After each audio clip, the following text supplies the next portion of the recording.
বাপি বাপি দাস এই চালাতো না দুলালদার গাড়ি, বিজেপি ঝান্ডা লেছে, হাতে একটা কি সব লিখা নিয়ে এসছে, দিয়ে পাড়ায় পাড়ায় ঘুরে বেড়াচ্ছে। তো কি করবো এদেরকে বলো দেখি?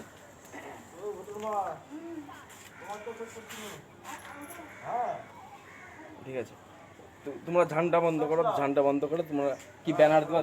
কাকে কাকে ফোন করলা তুমি?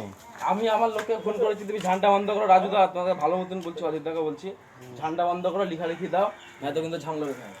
পরে ঝামেলা হবে না তো?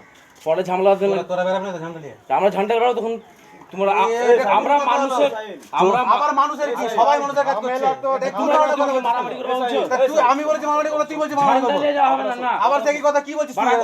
তুমি কি বলছো? এই ভালো, তুমি কি বলছো? কথা বলে একটু পাগলা। তুমি কি বলছো? তোর ভাই বলে ভালো করে সম্মান দে, কথা তুমি বলে কি একটু। বলছো? তুই এত ভালো কি বলছো আমাকে সেটা বলছো না? তুই কি ধরনের কথা বলছিস? তুইও যা লকডাউনে মানুষকে 500 চাল দিয়ে উদ্ধার করো না। কে দেয়? মানুষকে দেয়নি থেকে কে দিয়েছে? তোমরা ঝান্ডা ফান্ডা গুটিয়ে যাবা কিনা? প্রচুর মানুষকে দেওয়া হয়েছে চাল। কে বলেছে চাল দেওয়া হয়নি? চাল দেওয়া হয়নি কে ঝান্ডা বলেছে? ফান্ডা এলাকায় আমদানি করা যাবে না। হয়তো কিন্তু আমি বলছি মারামারি লেগে যাবে এখন।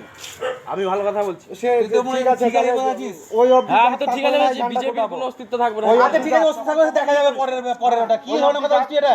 তুমি র্যালি করো।